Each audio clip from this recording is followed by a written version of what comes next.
दृष्टिकोनातून सतत प्रयत्नशील आहे। 2-3 आयोग बसले, मागासले पण जोपर्यंत सिद्ध होत नाही, त्यामुळे मी काही नव्या त्यांच्या विरुद्ध बोलण्याचं काही आमचं कारण नाही। आमच्या या ठिकाणी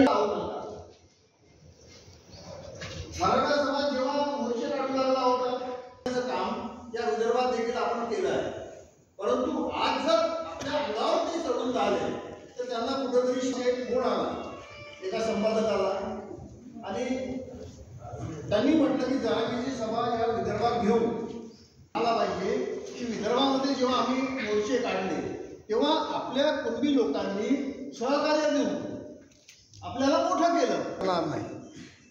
अनेक मागण्या आहेत, अनेक अशा मागण्या आहेत की 22 मागण्यांचं निवेदन देऊन मागण्यांना अनुसरून साहेब असो, उपमुख्यमंत्री साहेब असो, दोन्ही पण, त्याचबरोबर इतर सर्व ओबीसी नेत्यांच्या समक्ष विरोधी पक्षाने देखील आपली भूमिका स्पष्टपणे मांडली आहे। त्याप्रमाणे आपल्या सर्वांना आमच्या निमंत्रणासोबत मिळालं आहे। एकूण 22 मागण्या होत्या, त्याचे विरुद्ध सरकारने स्पष्ट करून दिलं, स्पष्ट आश्वस्त केलं की कोणत्याही परिस्थितीमध्ये आम्ही मराठ्यांचा सरसकट समावेश ओबीसी प्रवर्गात करणार नाही।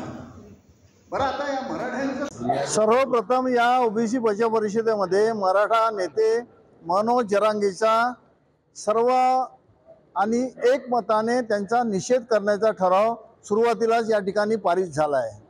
आणि मुख्य म्हणजे जे ओबीसीसाठी झटणारे नेते आहेत, ओबीसी नेते आदरणीय छगन भुजबळ साहेब व इतर ओबीसी नेते, त्या सर्वांचं अभिनंदन या ठिकाणी करण्यात आलं, कारण त्यांनी एल्गार परिषदेच्या मार्फतीनं ओबीसींना जागृत करून, ओबीसींचं संघटन मजबूत करून सरकार जे काही झुकण्याच्या प्रयत्नात होते मराठ्यांच्या समोर, त्याला कुठंतरी खीळ लावण्याचं त्यांनी काम केल्यामुळं त्यांचं अभिनंदन करण्याचं काम या ओबीसी बचाव परिषदेमध्ये झालं आहे।